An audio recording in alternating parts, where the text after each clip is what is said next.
बढ़े हुए कोलेस्ट्रॉल को कम करने के लिए सबसे शक्तिशाली साधन है दवाइयाँ। दवाइयाँ तरह तरह की मिलती है। बाज़ार में 3 मेजर क्लासेस बहुत ही प्रचलित है। मेजर दवाइयाँ स्टैटिन्स, फाइब्रेट्स और निकोटिनिक एसिड से बनी दवाइयाँ। कुछ दवाइयाँ ऐसी होती है जो खुराक से कोलेस्ट्रॉल को शरीर में अंदर जाने नहीं देती। कुछ दवाइयाँ ऐसी होती है जो शरीर में कोलेस्ट्रॉल को बनने नहीं देती। हमारे खुराक से कोलेस्ट्रॉल जो जाती है शरीर में, वह सिर्फ शरीर के कोलेस्ट्रॉल का 20% हिस्सा दान देती है, पर शरीर के अंदर जो कोलेस्ट्रॉल बनती है वह 80% उसका प्रदान रहता है। इस कोलेस्ट्रॉल को कम करने के लिए कौन सी दवाई लेनी चाहिए, कौन सी दवाई आपको लागू होगी, वह जानकारी आपके डॉक्टर ही दे सकते हैं।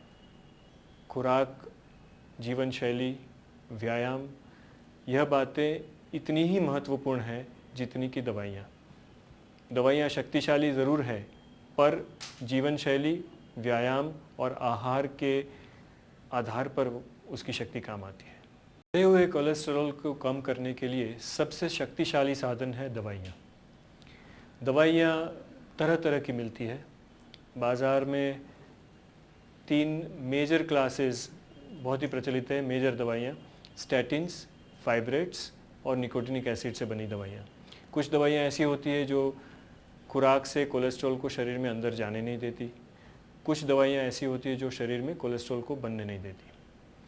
हमारे खुराक से कोलेस्ट्रॉल जो जाती है शरीर में, वह सिर्फ शरीर के कोलेस्ट्रॉल का 20% हिस्सा दान देती है, पर शरीर के अंदर जो कोलेस्ट्रॉल बनती है वह 80% उसका प्रदान रहता है।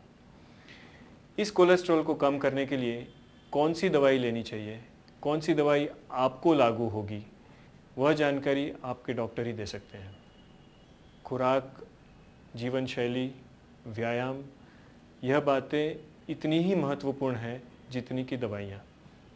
दवाइयाँ शक्तिशाली ज़रूर है, पर जीवन शैली, व्यायाम और आहार के आधार पर उसकी शक्ति काम आती है।